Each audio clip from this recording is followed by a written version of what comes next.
Again, we have done lots about India, but now we're going to talk about the diaspora. So we won't be talking much about India at all. But I want to bring up India in one context. In diaspora, during COVID, we had a program to raise money for COVID relief in India when Wave 2 happened. And in 1 month, the diaspora raised $15 million for relief in India, okay? And sent it for all kinds of programs. But then we continued that program to say every year, let's give back to India. You don't need a crisis, right? So a year ago, we got a whole bunch of nonprofits together who work with India, and 35 of that, last year it was like 20 different groups got together. And in the US, there's something called Giving Tuesday. So this is a US custom, right? On Thursday, you eat turkey on Thanksgiving Thursday. Then Friday is Black Friday, you go shopping, right? Saturday, Sunday is football. Monday is Cyber Monday. And then Tuesday, you feel really guilty you've spent a lot of money, right? And so Giving Tuesday is aimed at giving back. So everybody goes online. It's only online. You use your credit card. You go online, and you give to a charity of your choice, okay? Last year, and it's been around 10, 15 years. Last year, I think they raised about $3 billion in one day. Huge giving, right? So we modeled something after that called India Giving Day a year ago, where 25 charities got together. We have a website, and people give on one day. Last year, we raised $1.4 million. All the money goes to India, different nonprofits in India. This year, today is India Giving Day, so you can go to indiagivingday.org. If you so desire to give, there's still time. But today, so far, we have raised $5.2 million in one day of giving. So we want to repeat this, and hopefully in a few years, it's $100 million a year going to different organizations in India. That's kind of the vision. So I just want to start with the Diaspora Connect with India as we start this panel. But we're not going to talk about India much, and we're not going to talk about stereotypes much today, right? So one of the things that has happened with the diaspora is the common refrain is they're a doctor or a lawyer or an engineer, right? And now we have 100,000 doctors in the US. It's 7% of the doctors in the US are Indian. In the IT workforce, 10% of the IT workforce who are engineers are Indian. So that's the kind of the stereotype. But today we have very different people here. Although they may have started in some of the stereotypes, they've kind of broken through and gone to different places. Tonight, I'm going to an opera in San Jose, Rigoletto. And the main singer of that opera is Melissa Sondhi, an Indian-American girl singing the main character in Rigoletto. And one of our friends, Pravesh, is one of the choir members. So, I mean, we get into all kinds of professions, and that's what we're going to talk about today is how your life goes into many different areas, and that's what we call identity in the digital age. It's just to say we can be anything we want to be. And so with that, I'm going to kind of start with the three ladies here. Just have them give you briefly their journey to date, and then we'll get into some questions, and then we'll open it up to all of you as well. So I said that 30 million people of Indian origin who live outside of India, 6 different major epicenters, if you will, US, Canada, UK, Singapore, UAE, and Australia. US happens to be the biggest with 5 million people. Out of that, we've chosen 3 amazing people here. And so you want to start, Rohini? Sure. Just give us a little bit of your story. Yeah, absolutely. Thanks for having me. My name is Rohini Chakravarti. And I'm part of InDiaspora, have been part of some of the campaigns that MR talked about. I was also on the board of the IIT Madras Foundation for 6 years, and we are one of the people participating in India Giving Day. So if you haven't contributed yet, there is still time. So my journey, grew up in India. I'm from Bangalore, and so I grew up in Bangalore, the old Bangalore, where it was sort of maybe a little town at that time when I grew up. Went to IIT Madras, and classic, I guess part of the identity is as an IITian identity, and sort of followed the path of many of my classmates at that time. Came to the US to be a grad student in electrical engineering, then came to the Bay Area in '95. I worked in the AI of the '90s, which was networking. and then went to business school, and I sort of happened into venture in '99. So I've been in venture for the last 20 plus years. Invested very broadly. I'm an enterprise investor for the most part, but I've invested both here and back in India and around the world. And the most recent move is that I've started my own venture firm, New Build Venture Capital. We invest in enterprise software, mostly focused on the US right now, but clearly quite interested in the in diaspora of founders. So that's a quick background. Have been very interested in alumni giving and philanthropy. So I mentioned the IIT Madras board. I'm also on the board of the MIT Club of Northern California, which is my other alma mater. So very happy to be here and explore these topics. We have not been given the questions, so it's all going to be a surprise.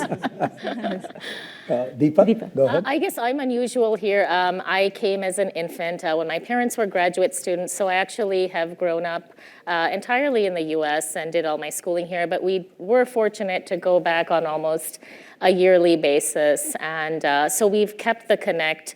And I'm also very fortunate that since I had no aptitude in math and science, I didn't have to break any stereotypes. I was always encouraged to stay away from those fields. So I started out in economics and political science because I think that understanding of how deep the contrasts are was something that always fascinated me. And also the idea of under what circumstances people can move forward was something that made a lot of sense. So I worked in Singapore for a few years as a commodities trader before coming back to business school in the US. And then since then have actually gone into design. And I think this is kind of a natural fit. A lot of the issues that we've talked about today about all these contradictions, I think design is really such a critical component in addressing all of them because it's by definition about synthesis. So I write frequently on design and innovation and work with social entrepreneurs here and in India.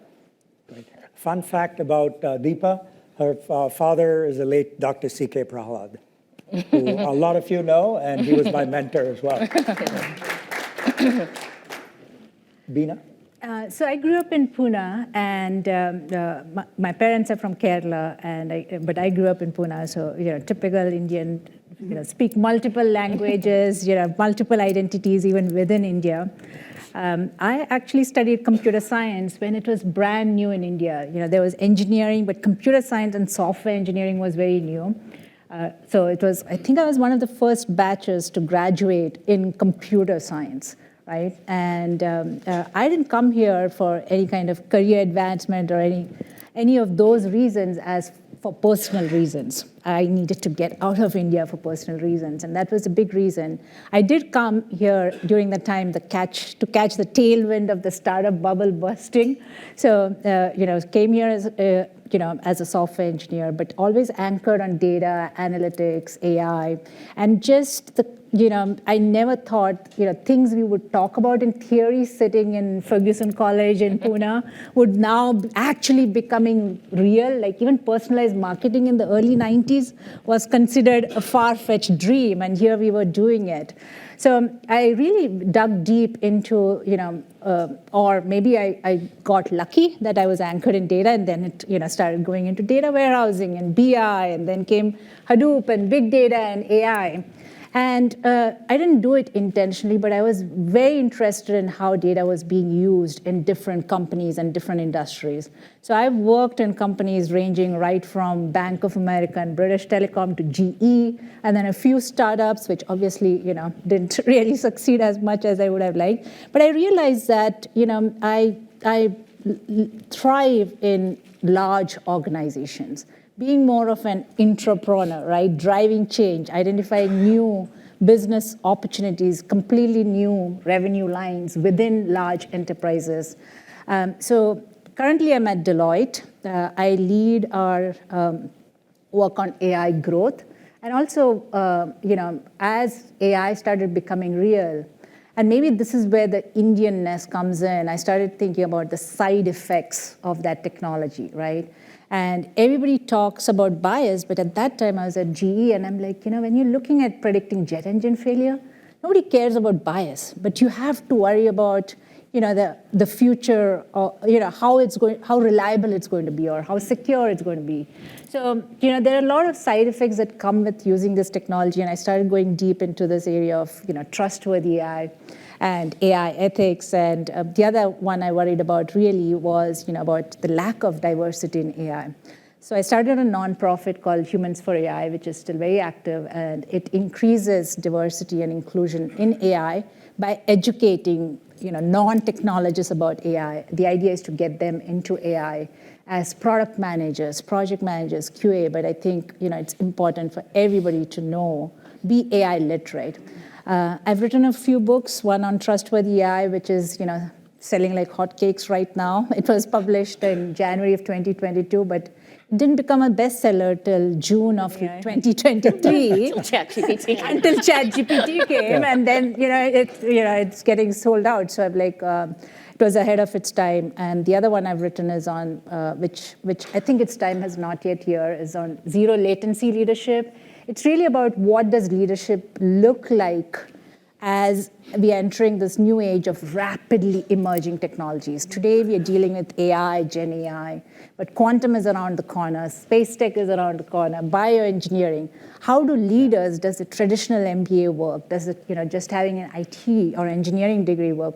How can leaders survive and thrive in this era of rapidly emerging technologies? So I think it'll become a bestseller in a couple of years. Great Can I to just see. point Yeah, out one absolutely. thing, Emma, that, thank you for bringing this panel together. And you might see, he got all female panelists, but I can, this was the first question I asked his team. Are you inviting me because I'm a woman or because you want to feature the story? But I hope you can see that there's a lot of thought he's put into bringing that diverse backgrounds, and he put that additional thought to make sure that we were women. No, not at Thank all. you. And you've heard the remarkable stories, and you can ask questions of them too, is the identity of the diaspora. Who are we? What are we? When people encounter us, what do they think of us, right? So in that regard, I want to ask each one of you, what was something peculiar when you meet a non-Indian somewhere, some question they asked you about yourself that you kind of went, and tried to clarify that question, right? A lot of times when it's happened to me, they go, I'm a techie. They'll say, oh, you must be in the technology industry, you must be an engineer or something like that, right? Yeah. So what is it you guys encountered? Because you're not only Indian, but you're women. Yeah. So it puts you in a very different light. Tell us something usually, that happened to you. Usually like the first reaction is they see my last name and they are a little like, a little frazzled by 12 letters. That's that's, I think that's sort of the starting point. And I do think names do signify your identity. And of course, among Indians, we can tell where people are from based on their names.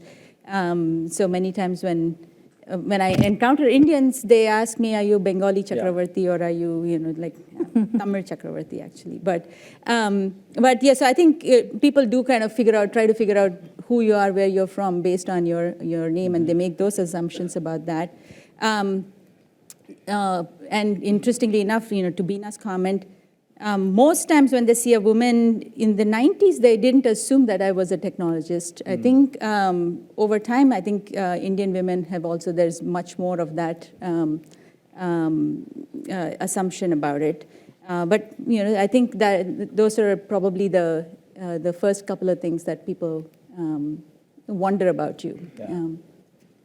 How about you, Deepa? I guess I get more confusion when I go to India than here. So, people always want to know why do you come back? What do you like about the place? And for me, I always find that an odd question. I said, well, I was born here. I have family here. Why wouldn't I want to come back? And be just for its own sake, not with any particular agenda, right? And I think I'm very blessed in the sense that a lot of immigrants who came, some of them had different reasons for coming, and we were blessed that we got to go back more often. And one thing that always stuck with me is that, in the 80s, nothing worked, right? The airports were terrible, and, all of these beautiful things you see now didn't exist then. But whenever we went to any, monument, temple, everything, one thing my parents did was they packed magnifying glasses for my brother and I, and they said, excellence isn't always going to be presented in the most obvious ways. Take a look. Is there a mistake in the carving, in the weaving, or anything else? And so I think because of that, we were always much more optimistic and proud about our identity. And I think people respond to that. They pick up on your own attitudes about yourself and where you're from. So I always feel like I got questions that were genuine questions, not stereotypes even here, because you're imbued with a sense of, pride about where you came from. Yeah.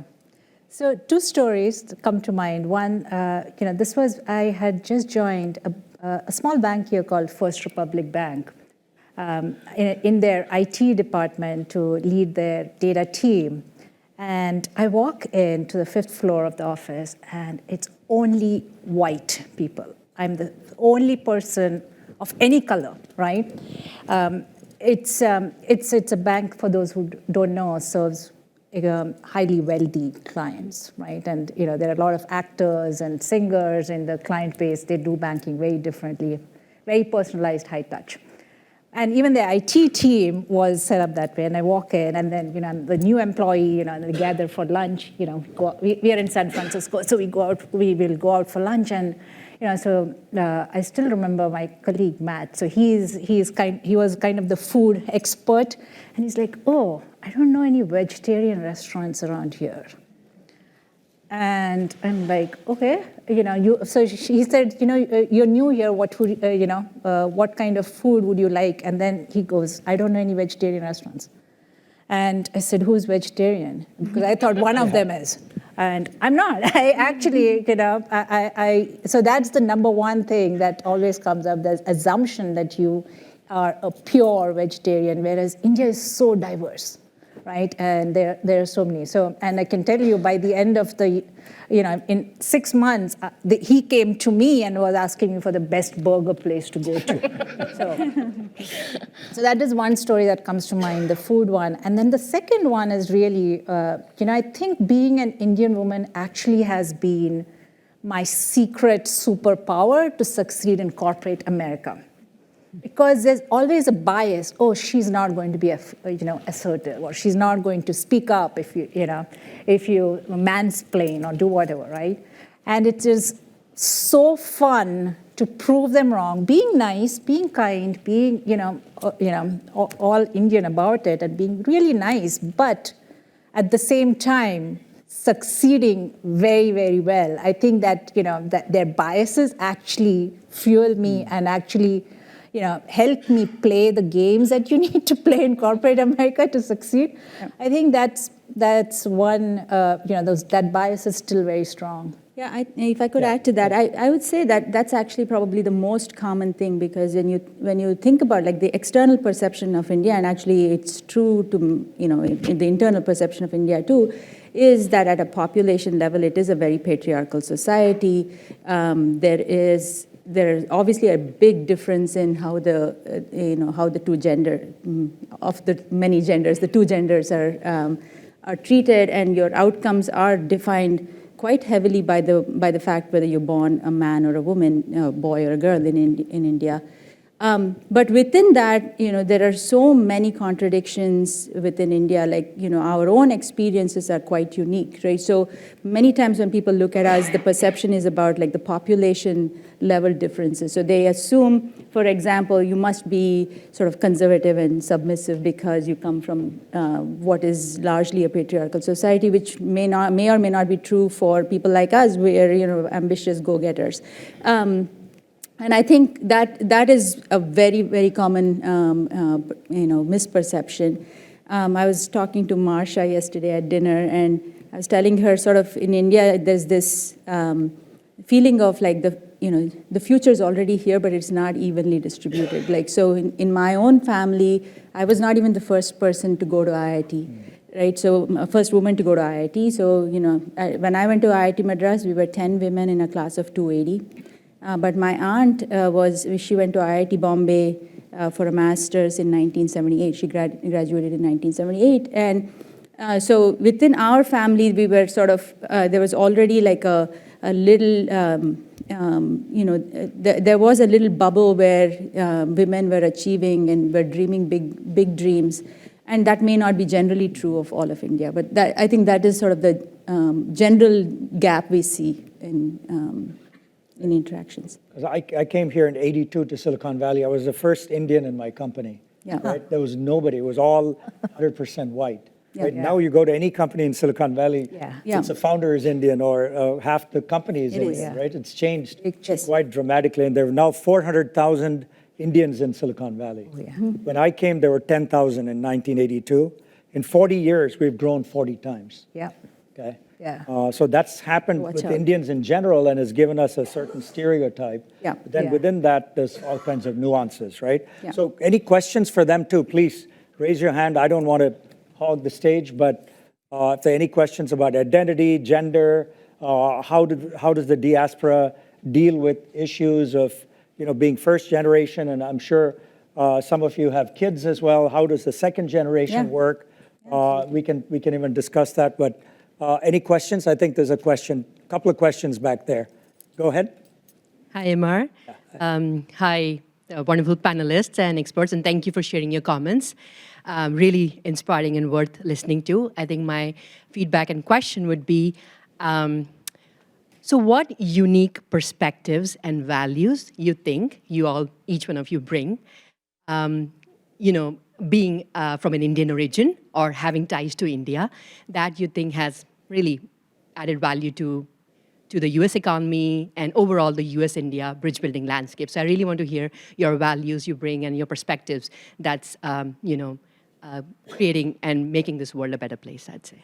Yeah. Who wants to take that? Deepa? I think one thing that is maybe more unique, is that America, I think everyone came for this idea of having more choices, more freedoms, but it's not an individualistic framing in an Indian family, right? I mean, you are always taught to follow your dreams, but you're also made aware of your debts, right? So you have this real focus on individual excellence, but there's also a collective focus. Your kind of motivation to succeed is not purely for yourself. And I think that's interesting. And the other thing I think is that regardless of the particular tradition, we're people of very deep faith and also a deep risk aversion. And it sounds contradictory, but I think that's what actually helps you become an effective leader, because you're always looking at protecting what is and then deciding, how you can make things better. So I think in our particular family, we didn't have much in terms of gender stereotypes and things to contend with, but I think that idea of if you're going to do something different, you have to be focus on excellence. Not necessarily conformity, but excellence is like the non-negotiable. So you have to really swing for the fences, do something in a fashion that not only serves you, but helps your community see things differently, be different. And I think one of these 10-year-old spelling bee winners said something so interesting, because President Obama called her in for a White House visit after she won, and he knelt down and he's like, well, can you tell me, why is the Indian community so successful? And she said, President Obama, the answer lies in the question. The Indian community is so successful because we are, in fact, a community. And I think that should not be forgotten. And, sometimes it's annoying when people cast doubt on what you want to do, but at the end of the day, there is a bank of goodwill and trust and capital, frankly, that you really can't replicate anywhere else. Great response to that. Yeah. I'll just add, it's the groundedness, right? When we sit here in the Silicon Valley and talking about AI and all these cool things, one visit to India, I distinctly remember this. I was at a GE factory and it was fully automated, and this was the AI, IoT coming together, and you step outside the factory and you're like, there are people, who don't have anything. I can sit here and talk about all this, but if to drive real social impact, there needs to be much more focus put on that, right? So I think it keeps us grounded, and we bring that perspective into our careers, our jobs, because it's just being an Indian. Let me ask a follow-on to that for the next generation, which I brought. I'm sure some of you have kids. I don't know if all of you do. But how are they different than you? What is their identity in the Very United different. States? Yeah. Right? Yeah, no, I think it's, so we do, thanks, Amar. So I have two boys, they're 23 and 20, so they're grown boys, so they've grown up, they're American boys, men.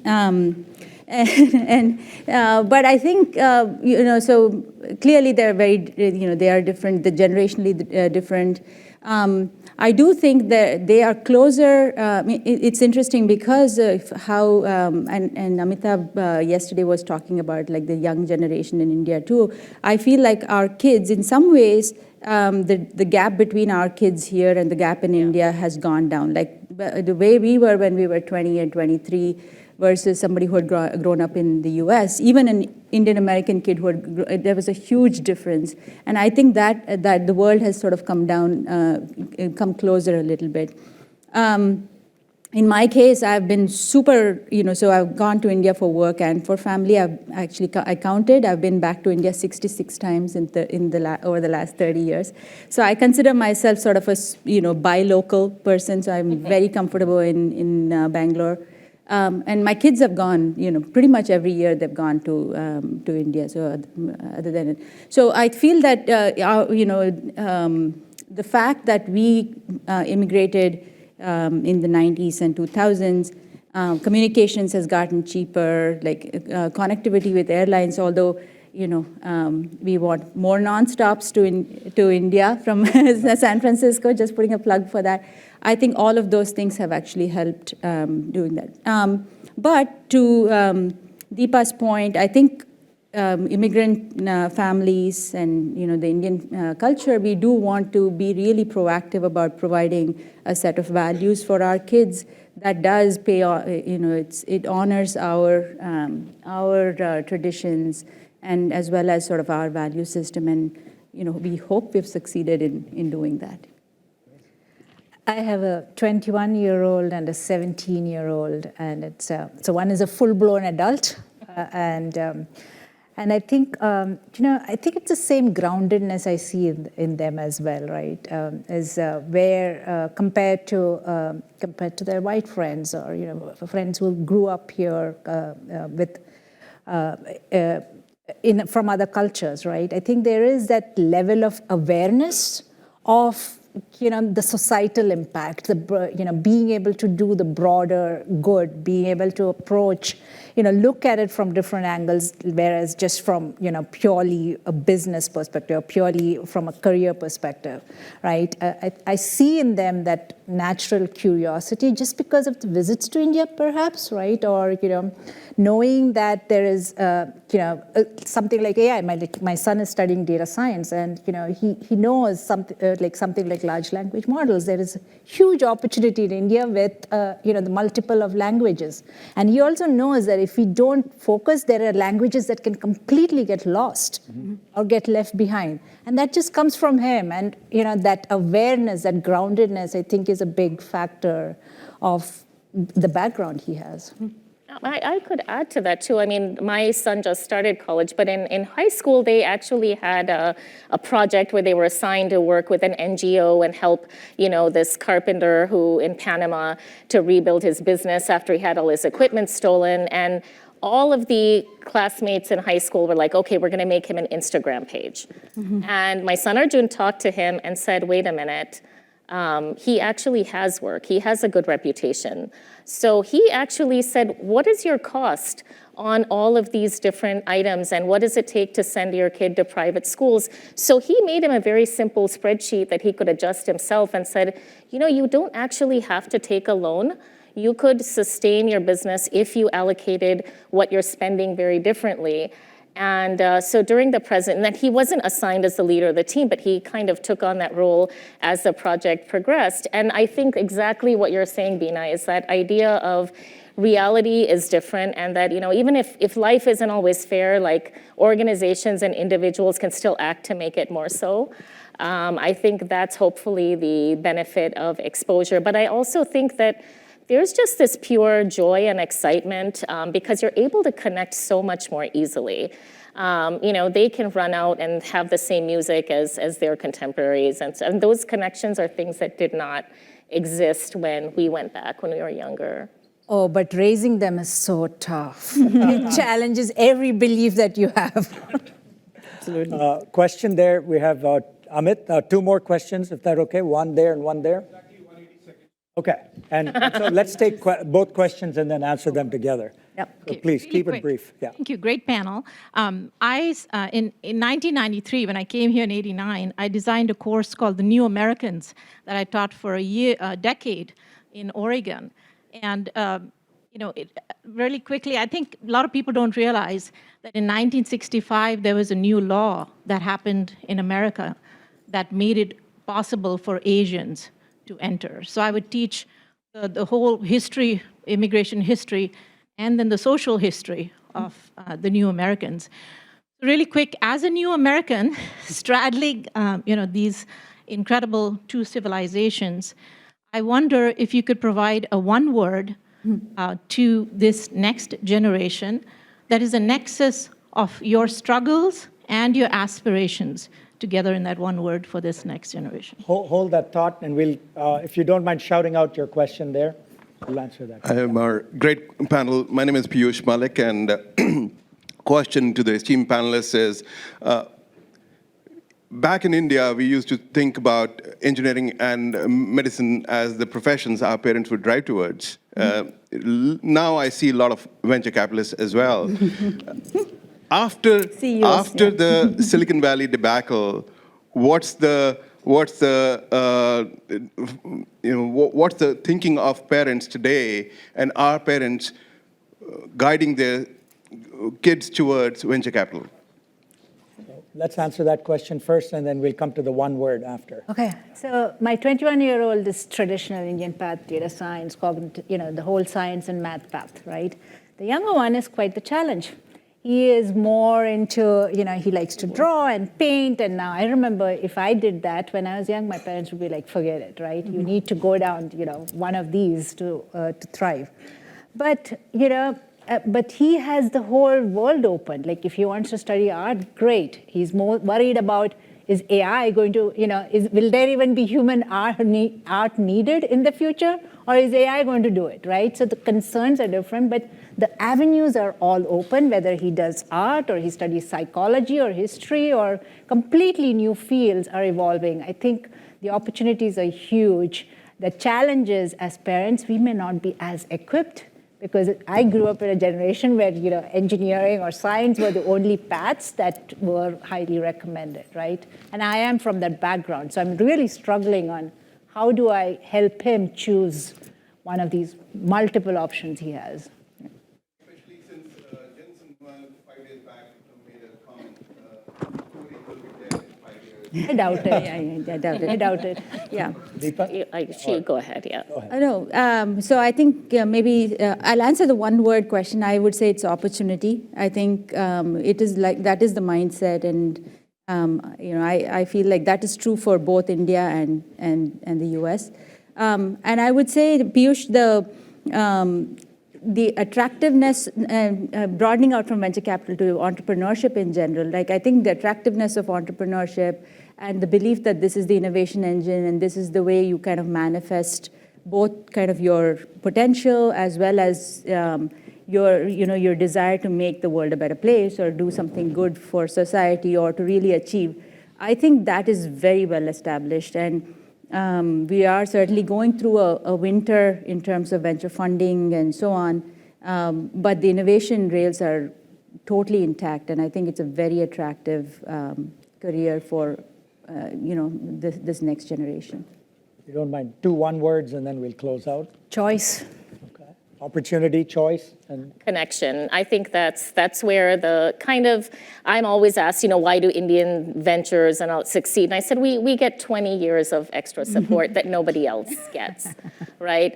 So I think that business case for connection is particularly strong. We don't have time to delve into it now, but I think that the connectedness of diaspora, the connectedness that we are kind of looking for between extremes are something that Indians actually manage masterfully. And I think that's what actually will bring both the prosperity and in the future. Thank you, ladies. It's been an amazing panel. Thank you.